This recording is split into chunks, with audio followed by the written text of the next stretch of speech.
everyone. Welcome to the Ashley Barlow Company podcast. I'm Ashley Barlow, your host.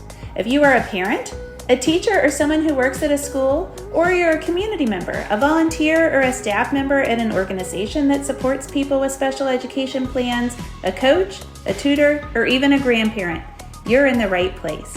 Sit back with an ice cold glass of lemonade, put on your walking shoes and grab some headphones, roll down the windows and cruise. Ready, set, go.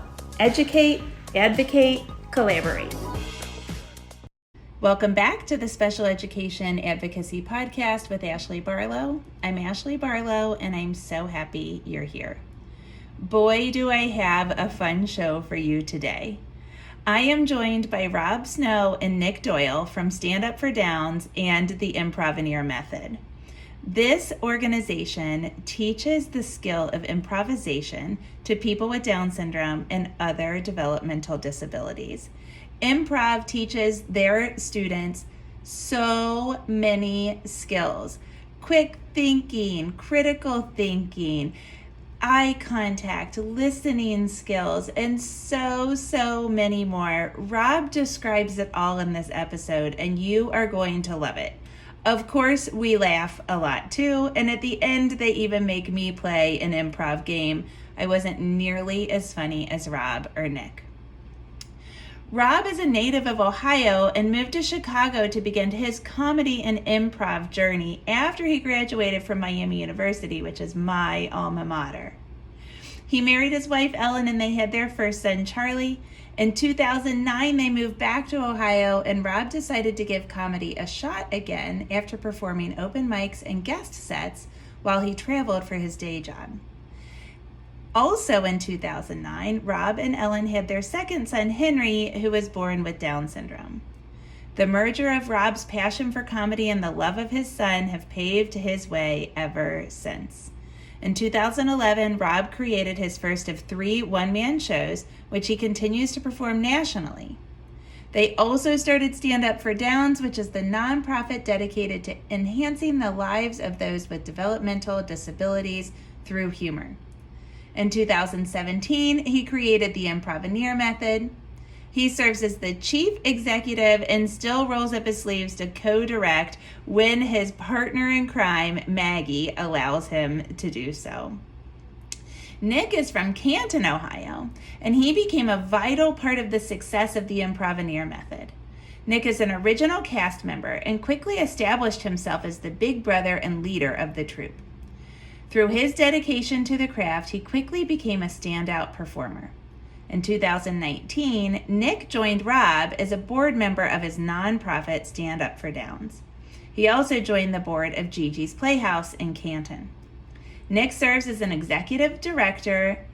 assistant director for online and live Improvaneer Method classes, as well as a sales associate, helping to promote and sell programs at conferences nationally. He also continues performing with the original Improvaneers across the country. Beyond serving in all of these roles, Nick works as a host at Applebee's restaurant in Canton. He is currently performing a one-man show called The Truth Be Told across the country. Nick's hobbies include bringing joy to everything that comes into his path. And friends, he sure brought joy to me during this interview. I can't wait for you to experience the joy of listening. Enjoy. Hey, Nick. Hey, Rob. Hey. Good afternoon. Thank you so much for joining me. I'm so excited. I have to tell you, I'm a little bit nervous for today because I don't think I'm very funny. Oh, please. We're going to make you laugh today. I'm already laughing. I guess we are off to a good start. Yes, we are. Yes, we are. So why don't we start off? I would love for you to tell my podcast audience a little bit about yourselves. Nick, do you want to start off and introduce yourself to the people? Yeah, Rob is last. Rob's last. All right. Hi, everyone. My name is Nick Doyle. I am the Stand Up for Downs Vice President, and I am a national sales executive and the assistant director for the Improvaneer Method, and people call me the Improvaneer's big dog. The big dog. Oh, yeah. I like it, Nick. That is awesome. I want to hear more about what you do in your different roles with the Improvaneers and Stand Up for Downs. But let's let Rob introduce himself. And maybe, Rob, you can tell us a little bit about Stand Up for Downs. And then, Nick, that's going to be my next question, is tell me about the actual work that you do. So let's let Rob, since he was last, let's at least let him introduce himself. Go ahead, Bob. All right, it's Rob Snow. Great to be here, Ashley. And just love everything that you're doing and being such an incredible voice of education and awareness and leadership in this community. It's just beautiful. Who would have thought that those many years ago in that pool in Florida, I forget which Florida, where we were, Marathon, where we randomly met Yeah. because I happened to notice you are a member of the club, and we started talking. That's how it happens, right? Yeah. And came to find out we have so much in common, both being from Ohio and Miami, right? You went to Miami grads. and Ohio grads and all of that. But so I run the Improvaneer Method. I'm CEO of the Improvaneer Method. And my wife Ellen and I founded Stand Up for Downs back in 2013. And that was originally started to basically use comedy to just raise money and awareness for those in the Down syndrome community, whether it's individuals who need it or organizations who needed it. And yeah, we just put on comedy events. It's a past life of mine, starting comedy in Chicago and in the late 90s, and improvisation back then too at Second City and things like that. And so I knew how to put on comedy events, and I just, I'd be going to these national Down syndrome conferences and things like that. And I started realizing this greater need for money for all these different incredible organizations out there. Had been involved with our local organization here in Cleveland and that sort of thing. And you just start recognizing the need for it. And that's what, I felt that we could contribute. And so we raised in about 5-6 years, we raised about $600,000 almost. And, really we had no payroll. So we kind of just kicked all that back out, or as much as we could. And then in 2018, I was kind of given the idea of using improvisation to teach individuals really important skills, individuals with developmental disabilities, really important skills that will greatly increase social and workplace lifetime opportunities. So that came on in like 2018, and then I started developing and creating that. Nick became one of my first test subjects on it. They were called the Improvaneers, a group that you see over my shoulder here that studied for 2 hours a week for about a year and a half before they put on this amazing show. And then the rest is kind of history. What I did do, and some people don't know this, but I did separate the Improvaneer Method. We ended up calling it the Improvaneer Method after the show. Myself and my partner Maggie Besezi and I did that, and we did that because I realized when you run a charity, you don't own a charity, you just run a charity, and which meant I had no ownership of this, so I could have some board come in and decide I wasn't doing a good job and kick me out, and with it goes all my Improvaneer Method. So it's like, wait, I got to own this thing. Right. Get out of here. Right. Right. So that's what happened. So just last year, or at the beginning of this year, sorry, we officially, the Improvaneer Method is a separate company. And I think Nick's still trying to understand. He's like, wait, what am I the salesperson for? What am I doing? Because he's vice president of the board for Stand Up for Downs, Yes. which now Ellen is the president of. And and so. Got it.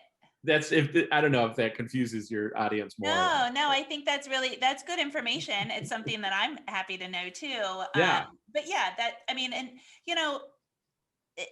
my audience is full of people that are in the disability community. And I think a lot of us think about starting nonprofits for various reasons. And that isn't something that's really easy or something that is always the right answer. So in your case, it is the right answer, but now you also have the right to the intellectual property that you have created, which is awesome. Rob, you skipped a big piece of information, and I want to hear a little bit about your family, because our audience needs to know where your passion comes from.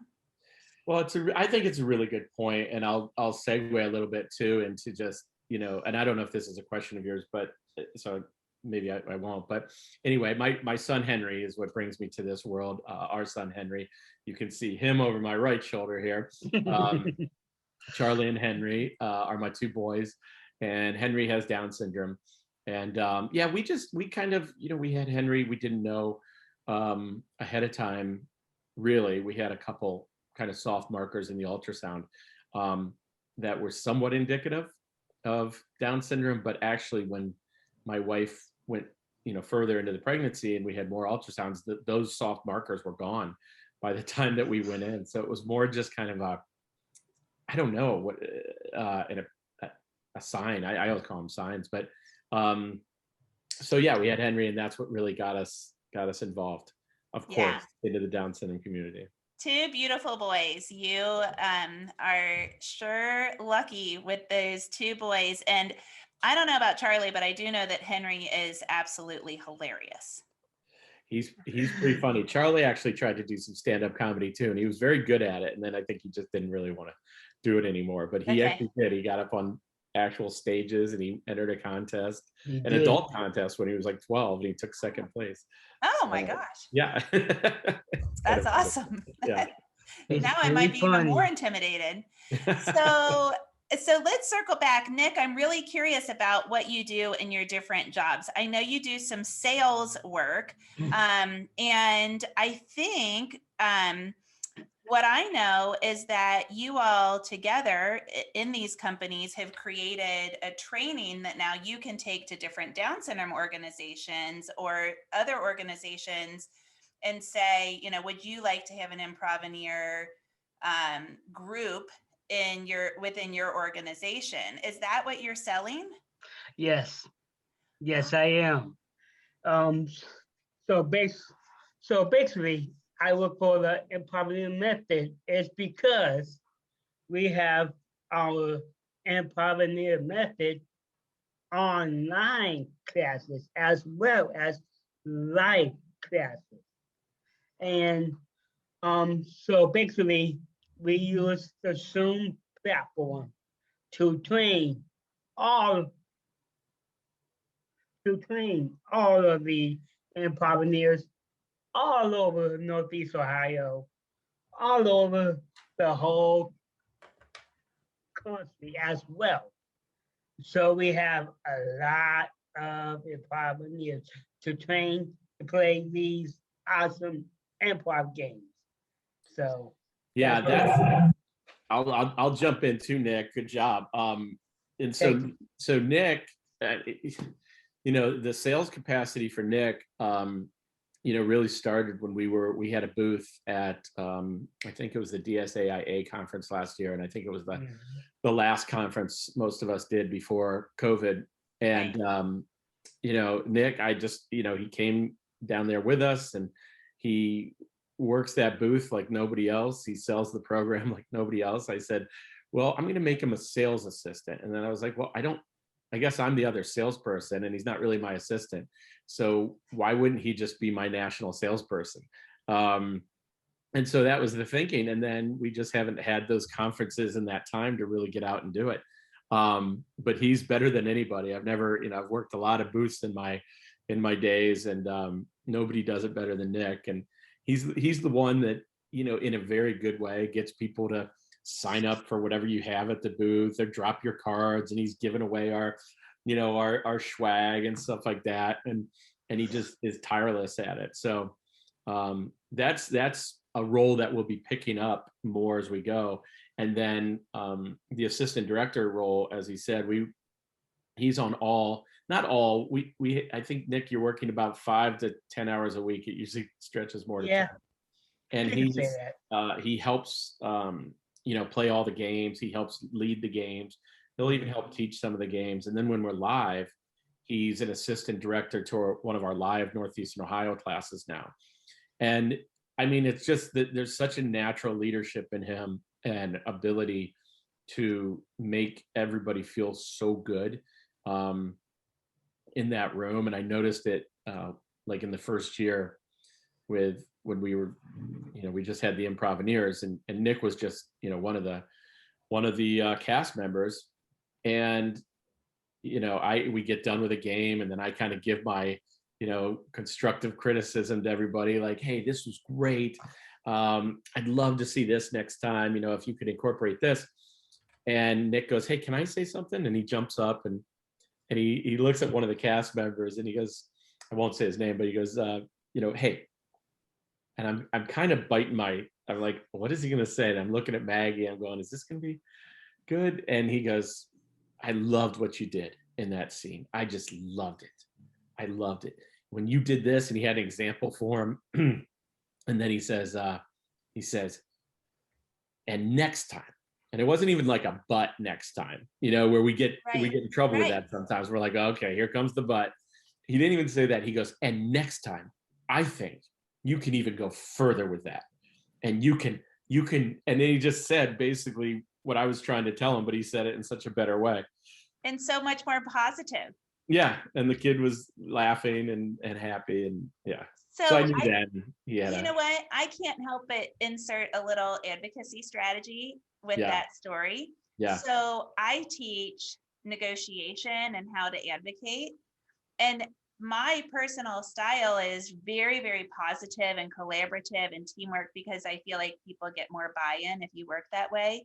And Nick, that one word change from but to and, you did great and you could do it even better, as opposed to you did great, but this is how you could work to do better. That one change is in every single book about negotiation, and you do it naturally. That's just a gift that you have. Yeah, we learned that very quickly. We had another director who helped me start the program, and he was absolutely great, and really a good director for probably a typical class. But what I found was there were times that certain words would be used because he wasn't around the disability community really at all. And even words like don't, so after a scene, he'd be like, okay, don't do this. And you would just see the body language just like, ugh. They just, and then I'm like watching too, and I'm going, oh, we need to say, let's do this, let's not. That's why in our classes, in our live classes, we developed it's called a let's not board instead of a do's and don'ts board, or a rules board or something like that. It's like, let's do this, let's not do this. Just easier ways that just have a better way of sounding. Rob, it's interesting. I'm sure that as a parent and as a business owner, you have read about psychology and instruction and that kind of thing. But I wonder if your strengths in comedy are also the strengths that allow you to see those needs for change. Because I would imagine in comedy, you are always looking for the reaction of your audience. And in this role, you're looking for the reaction of your students. Is that insight that you have? Yeah, I think that's a strong, that's probably a strong comparison, or perhaps a reason. I mean, my comedy tends to be pretty positive. I'm not real negative. I mean, there was a time that I was kind of, when you're younger, you're like, I got to be edgy and, all this, and caustic, and and then when I kind of got back into it after we had Henry, it just was more kind of positive. And I think that's just a better way to go.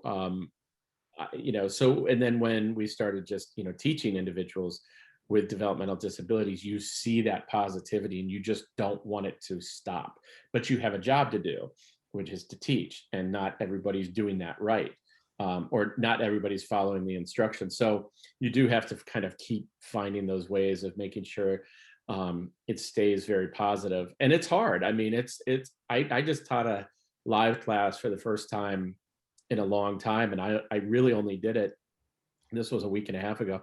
And I really only did it because Maggie was away. She was actually at an improv camp up in Minnesota for the Down Syndrome Association of Minnesota, where her and Nick were teaching this class or doing an improv camp. But Maggie stays positive. Like, she has so much energy and positivity. I'm this, 48-year-old dad right now. So I get into the class, Right. it's 90 minutes. In the first 60 minutes, I am just like loving it. I'm like, oh, you guys haven't missed a beat. This is the best. And then I'm getting tired after 60 minutes, just like it's physically tired. It's tiring to teach.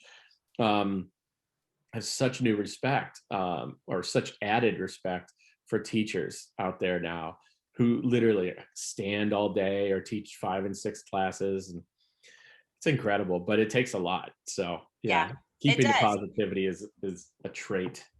Oh, yeah. Been there, done that. Nick's always positive. Hey, Nick, how did you get involved with Stand Up for Downs in the very beginning? Oh boy, where am I gonna start? So, all right.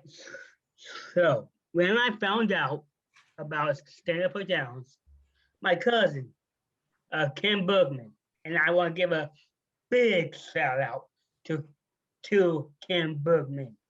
Is I asked her if there was a opening spot for me to be on the board of Stand Up for Downs, and she said, "Of course." So basically, she hooked me up with that, and when I got involved with Bob back then, he was the president, the past president, I would add. We were at a local theater in Akron, Ohio, and I asked him, "Hey, Rob, is there a spot for me on the Stand Up for Downs board of directors?" And he said, "I don't know. We'll see." But now, I was a self-advocate on there. I was a ambassador on there, but now I got a bigger role, vice president and a national sales executive. And not only that, the Improvaneer Method assistant director. You worked your way up, didn't you? I did, and that is all because of Rob. No, I would think that, Nick, it probably has something to do with your hard work. Rob, something in the disability community that we talk a lot about is employment. So for employers out there, what are some of the things that you saw in Nick that made you realize that he was ready for that kind of leadership role and that he was ready for some decision making on the board of the nonprofit? Don't make him cry, please. I'm all cried out. I've shed my tears for this whole program and for my Nicks of the world many times. But it's the whole mission of the Improvaneer Method is, like I said in the beginning, it's exactly that. We're building skills and developing skills in individuals with developmental disabilities through improvisation it's going to greatly increase social, workplace, and lifetime opportunities. And the reason I say that is because these skills, you don't get them in normal, or in typical kind of environments or just in, typical job training, job coaching. We're talking about problem solving, creative thinking, adaptation to change, teamwork, focus, even physical things like eye contact and voice projection. Listening.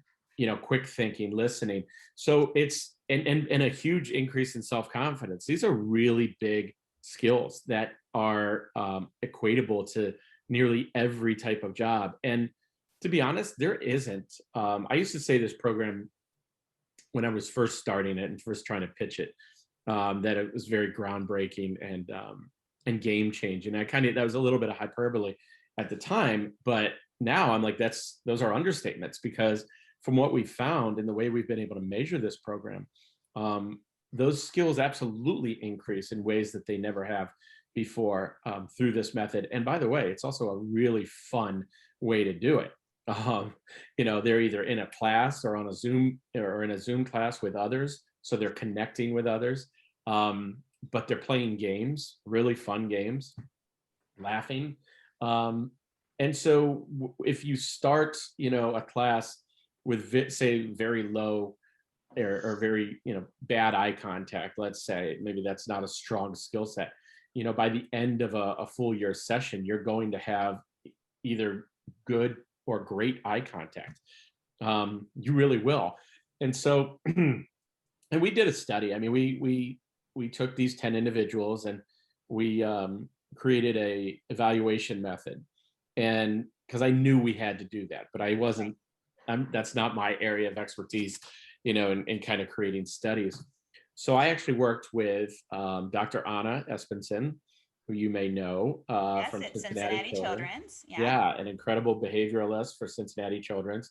One of the best Down syndrome clinics, the Thomas Center for Down syndrome, right? Yes. One of the best in the country. And she helped me kind of create this evaluation method where we play the games, and each game is specific to specific skill sets. So that's how Maggie and I kind of honed all these games to meet skill sets. So every single game has a background in it that we have studied, and we're like, this game directly goes to eye contact, or this game directly goes to creative thinking.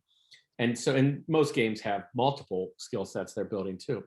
And so in the third class that you would take with us, just the third class overall, we're going to evaluate you.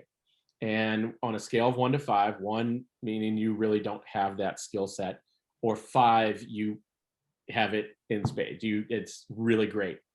And then everywhere in between. And so while we're playing these games, I have a producer and myself that are grading the games and then conferring afterwards to give everybody kind of a value. And so we did this for these 10 individuals, and then we did it again at the end of the program, so a year later. And so we had this result, of how they went up, or maybe how they went down. No one went down, but and no one even stayed the same in all of them. It was really interesting. And so we have this, I won't say study. I talked to the founder of LuMind about this program, Hampus, and it was funny because he goes, well, I'm really interested, I won't do his accent, but he says, I'm really interested in your in this finding that you have. And I said, well, here's a study that we did. And he goes, yes, but you only had 10 individuals. It's not quite a study. And I go, I knew you were going to say that, Hampus, but it's a hell of an assumption. I have a hell of an assumption right now. And right now I'm happy with that. And we'll keep creating the study. But now that we are back live, we can kind of start to do that. So there is method behind the madness, and there's actually evaluation behind it too. And that's so cool. And so many times I think we get stuck from the parent's perspective in therapy. And Yeah.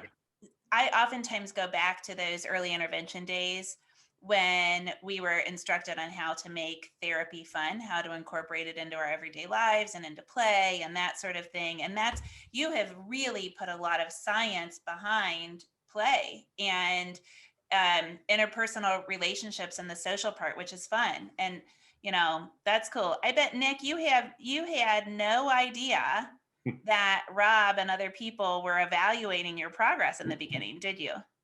No, I did not. But now I do. Now you know.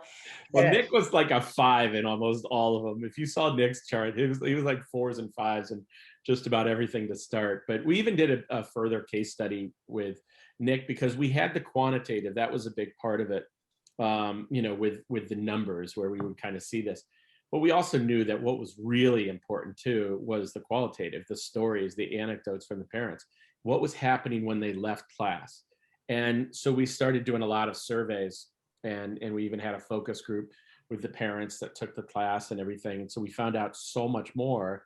And then we dug deeper and did a couple case studies where we went and talked to some employers to see what was actually happening on the jobs. So this is pretty well rounded in terms of what we've done. It will continue to be more well rounded as we grow. But yeah, that's been a really big piece of it. Yeah, I mean, and that's incredible. Nick, I guess, did you say that I know you are working for the organizations over 5 hours per week. How often are you practicing? Oh man, let me tell you what. I practice all the time, every day. You know why I'm saying that? It's because I read all the descriptions. I and I give out some tips to every participants that we have, and um, and then I do a lot of examples. And at the end of the day, I lead by example. Oh my gosh. So you're practicing what you are learning with the Improvaneer method all day long. Exactly right. Oh, that. I mean, that's what it's all about, isn't it, Nick? That's the whole purpose. That's what it's all about, Ashley. Oh man, that is incredible. I'm so happy that your cousin got you connected with Rob. Me too. Me too. I was so thrilled and happy. Can you tell us some of your favorite ways that you've grown, some of your favorite experiences, or funny things that have happened, stories? Like, what's the best part of being a part of Stand Up for Downs and the Improvaneer Method? Oh boy, where am I going to start? Yes, I can tell you. Um, so, um, here's a story that you will. If I don't get, I'll choked up. Oh, But the story behind Stand Up for Downs and the Improv Method, and let alone the Improvineers, where me and my group performs for everyone, not just Northeast Ohio, not just West Virginia, but that's coming up. Um, and then what I'm doing is nothing but um, nothing but being a strong um, lead by example. Um, this is, but this whole thing started a little rough on the edges when I first started. Um, it's September 2018. oh, My brother, Tim, um, he is 43 years old right now as we speak. He lived in Scottsdale, Arizona. Um, he's not with me right now, but Bob knows the story. But um, he He passed away due to cancer. oh, your brother passed away in 2018. yes, Yeah, Oh, stage 4 and it metastatic was melanoma skin cancer. yeah. goodness. Oh, I'm so sorry to hear that, Nick. Thank you. I But think Bob, Nick, I want to just, because I know this is a hard story for you to even tell, but and it goes to really, I will not credit. Well, I'll credit the team for being such a big part of Nick's life at that time, and Nick and his amazing family. But I mean, they really went through some hard stuff. I mean, yes, his brother passed away during this. They were very close. I never knew his brother, but oh my God, just seemed like an amazing human being and everything. And then, but, and then, and I think his mom would be okay. His mom went through some medical stuff as well, nearly around the same time. So, but then all of this improv stuff is going on too. And then he's becoming a member of, he's getting on the board of Stand Up for Downs. And then we're being asked to perform, and then we're getting all this media attention everywhere. So it was just this like, craziness going on in Nick's life, both such highs and such lows. And I think, the fact that he had this support and this teamwork around him, or this team around him that just loved him and embraced him so much, was really, really impactful and helpful to him in this process. And I think it allowed him to grow so much more. Some other individuals on the team have experienced some lows in the last 2 or 3 years, and Nick was there with firsthand knowledge of really how to help those people. And that's when I really just saw what a family this whole group was. And it was really trying time. And Nick's actually speaking at this year at the NDSC, and he's going to give this whole story kind of. I think they're giving them all in 5 minutes, but I think he's going to be able to give this whole story. But it really is kind of a roller coaster of events, but ultimately just an incredibly happy and continually happy and positive thing for Nick here, who's just taking his brother's memory and using that and everything he's learned to just keep going. And as you say, Nick, and you're never going to what? Truth be told, I'm not gonna stop, That's right. and I'm never gonna stop. Never gonna stop. Nick, And- that is incredible. And the power of friendship and the power of leadership, that'll take you so far in life. That's a really cool story. Yeah. Thank you. And Bob forgot to mention this. I got selected to the 20 under 40 youth spotlight leadership team down here in Canton, Ohio. I will be the city of Canton's leader. That's amazing. Yeah, it truly was. He was 20 under 40 Stark County leadership. Really amazing. I think it's a first, to be honest. I don't think anyone with any developmental disabilities has been selected, at least in Stark County, for that. And I'm not sure with other counties, but he was submitted or nominated by a good friend of his, who's also in leadership as well, for Stark County. And I mean, his resume is unbelievable. I mean, the resume just speaks for itself. So absolutely earned, and yeah, pretty incredible. So it doesn't stop. Like you said, truth be told, it's not going to stop. That is incredible, Nick. I am really proud of you, and I'm grateful for the work that you're doing and for the work that you're doing, Rob, and for all of the outreach that you all are doing with both organizations. So we said we might play some games. I think, Nick, should I have like a little pep talk before you make me play a game? Yes, I do. Yes, I do. Here's my pep talk. Be yourself. Be hilarious. The third tip is to laugh, and the last but not least, most of all, make sure to listen to Bob over here and myself, because we're gonna make you and your podcast fans we're gonna make all you guys laugh your faces off. So be ready, because your name could be called at any given time. Take it away, Rob.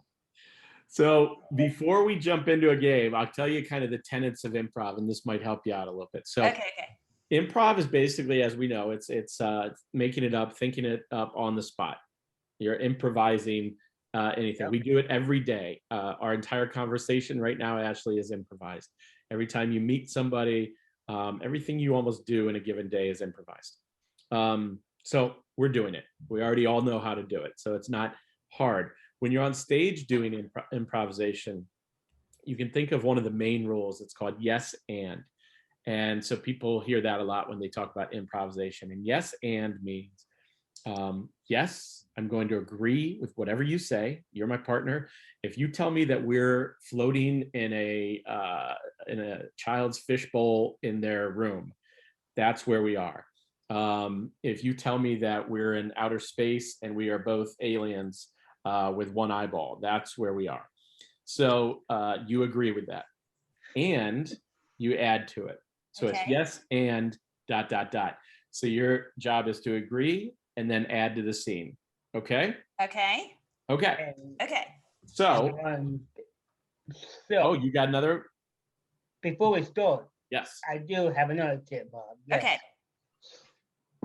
I need a lot of tips. And in order to play yes and, gotta have listening skills, problem solving, and teamwork, and most of all, make sure you agree without denying here. We're going to No denying. All right. So No with denying. that though, we're gonna start with a really easy game, Ashley. Okay. Really easy. And this is a game we play in different variations at the beginning of almost all of our Zoom classes and live classes. It's literally a warm-up game, gets our brains moving around a little bit. In live classes, we also have physical games where we do a lot with physical space, because the other thing with improv is you don't have any props on stage with you. So you have to make the audience believe, like if you're on the phone, you got to make sure they think you have a phone in your hand. If you're holding a mug or a cup, they got to believe that. Okay. So, right. So this game is all about it's called Quick Think. I'm going to bring up a topic, and the three of us are going to go around as quickly as possible and think of anything to do with that topic, any one word that has to do with that topic. Are you good? I'm good. I'm ready. Okay, are you ready? Always ready, Ron. Okay, let's go with super simple summer. Ashley. All right. The beach. Sun. Sunbathing. Bathing suits. Swimming. Surfing. No school. Diving. Vacation. Flip-flops. California. Ice cream. Shorts. Bathing suits. Sunglasses. A tan. And freeze.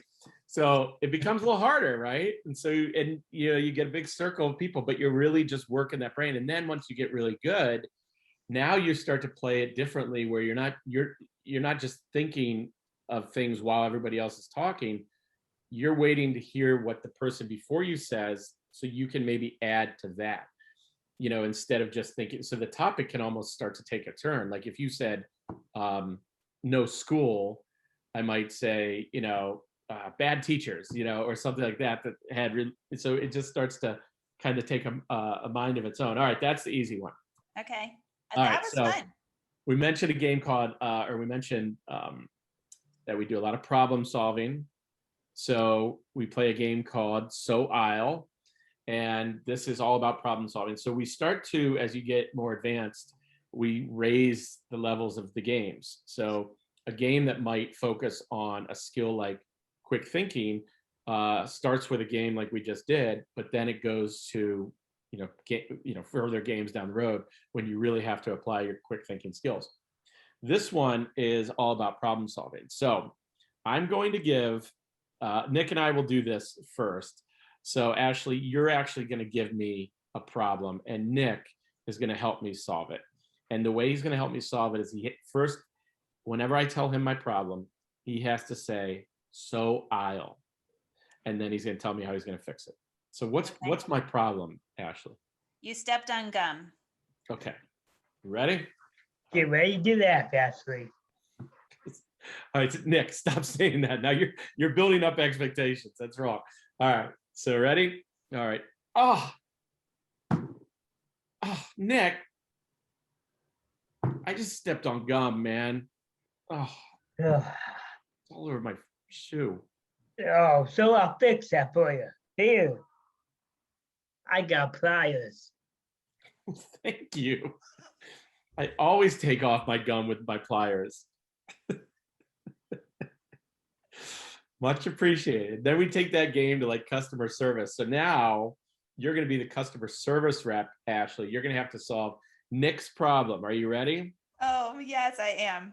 And Nick's problem is Jill in the cube next to him keeps falling asleep and snoring.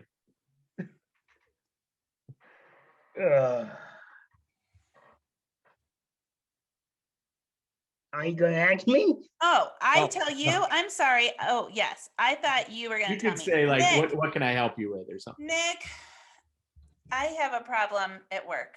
No, wait, I'm sorry. Nick has the problem. You're not I going to have a problem. Yeah, Oh. so Oh, I I say, didn't hey, quit Nick, it. what's your problem? Oh, I see. Yes. I see. Oh, sorry. Jeez, oh, Pete's. My God. That's I'm my a, fault. I needed more instruction. know. Okay, Nick, hello, sir. How can I help you? This person every day right next to me, she is constantly snoring inside my eardrum. Oh, well, I can fix that for you, sir. So I'll give you some earplugs. Ugh, I need it before I go off. Thank you. Ugh. But I wasn't funny. It was funny. It doesn't have to be funny. See, the funny starts to come. I mean, it just Okay. happens because really crazy scenarios start to happen. But so that's like a big game we play. When we do like corporate work, where like Project Search. You're familiar with Project Search, right? Yep. So like when they have programs, we just did a Project Search program with a company up here in Northeastern Ohio, where we were part of their curriculum. So every Monday we'd go in and teach. And they are specifically teaching to building skills for different jobs. And we were a big, big part of that. So very exciting. That is brilliant. I mean, so smart. So I want to kind of take this like full circle back to really simple life. And I want to tell you guys an example of something that happened to me. But first, you probably don't know this. I used to be a German teacher. No.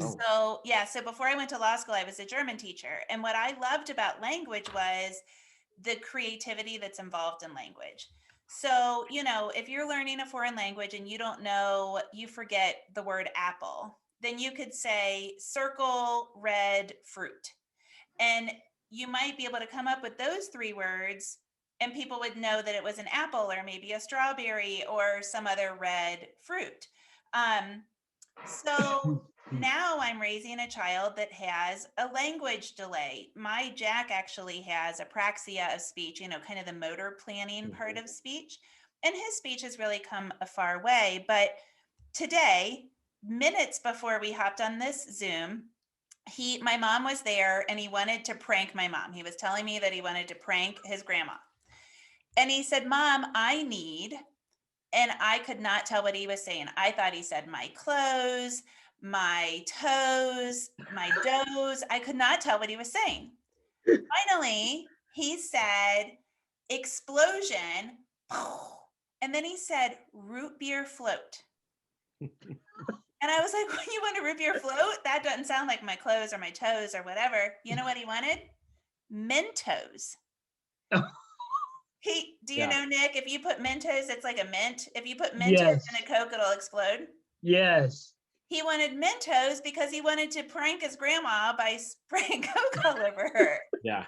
But the skills that you're teaching help people with that creative thinking. Like he knew I wasn't going to get Mentos because I couldn't understand the word. And he described what he wanted with a root beer float, and I put two and two together for him. Mm. That's such a great point. It's really cool. Henry does it all the time. It's something really to note for parents and teachers. they're trying to say something, and we need to remember that they know what they're trying to say, and we have to try to get that out of them, no matter what level of abilities they have in being verbal and expressive. And so improv does help that. I mean, Maggie's like a genius. I wish she was on the call, but she's actually teaching a class right now. But Maggie can, because she's really taken over most of the teaching, she can understand like anything from any of the individuals, because she's been with them so long, and they also know how to express themselves to Maggie. We have that with Henry's older brother Charlie, who Henry plays a lot of video games and things like that, or he might be watching a show or a cartoon or something, and he'll say the name of somebody in this video game. And I just, Ellen and I just sit there and go, oh, well, we can't understand what he's saying. And finally, Charlie will come home and he'll go, oh, Dad, he's saying Dr. Stankalax or something like that. He's a character in the game. And we're sitting there thinking he's not saying something correctly when he's actually just saying the name of somebody that I don't know. So always kind of go back to, like you said, okay, he was trying to prank. All right, how does Jack like to prank? Oh, he's done this. We've done this Mentos thing before. Mentos, root beer float, but he got it for you. He became your teacher, which was really amazing, to help you understand his language. And I feel like that's a skill that you are teaching in improv that's really helping that brain circuitry kind of all work together. And Nick, you will continue to get smarter and smarter and smarter every day with this kind of playfulness around language and problem solving and listening skills and all of those other things. I love the advice that you gave me right before we started our game, Nick. You said, be yourself, be hilarious. Yes. Laugh. Yes. And listen to Rob. Exactly. That fourth one is always important, Ashley. Nobody tends to do it, but that's always important. Those are words to live by. Nick, do you have any other advice for my podcast listeners? My advice for your podcast listeners is if they want to be a part of the Improvaneer Method or improv classes, go right ahead. Just come and join in the fun, and we will hook you guys up to play these awesome improv games, and come as yourself, be hilarious, and be ready, because their names will be called at any given time by our team of directors. Be hilarious and be ready. I love it. Rob, why don't you tell everybody where they can find your organization? So I'd start on our website, www.theimproveneermethod.com. If you happen to go to Stand Up for Downs, because you know me from that, there's enough there that will direct you back to the Improveneer Method as well. Go there, and then you can always reach me at rob@theimproveneermethod.com. And it, like Nick said, we have Zoom classes right now for just about anybody. We're definitely willing and happy to give everybody a free class before they decide if they want to join it. We have, I think we're 100% on those that take the class and then decide to join it. But just give us a try. We have these Zoom classes going on at all times, and we can pretty easily fit you in. We have various levels and sessions going on. So if you are brand new, we can start you at a newer level. And we do it over Zoom. But like I said, we're going all over the country. We have different Down syndrome organizations around the country, different developmental disability organizations that are hiring us now to license our program. And then we come in and we train and certify a director to teach our program there. And I think, what stands out with us, because there are other improv groups or improv programs out there that have taught to the disability community. They're kind of few and far between. I don't know why it hasn't picked up more. But I think we have a very special emphasis in the way that we've structured our games and really focused them to these particular skill sets, and that we have a measurement methodology to it. So, you know, I think the secret sauce there is probably, I guess, in the fact that this is something that I did in life. I studied at Second City for a number of years, and that sort of thing, and am connected to the Down syndrome community in a really big way. So definitely a focus on that.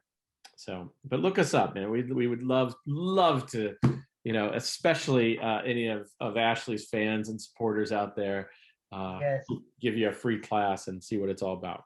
They're way funnier than I am. I have to say, anytime I'm at a conference and you all are performing, you are the highlight of the conference. I can't wait for 50 to roll around on the clock so I can come back out in the hallway and watch another show. So Oh, I know. Well, I could tell you one thing about that. Every time when you book a performance for me and my group, to tell your podcast listeners and the conference leaders, we're going to make them laugh as well when we get back to live performances in the next year in 2022. I love it. People are going to be lining up to schedule those. Thank you so much for joining me. Yeah. Thank you. Thank you so And- much, Ashley.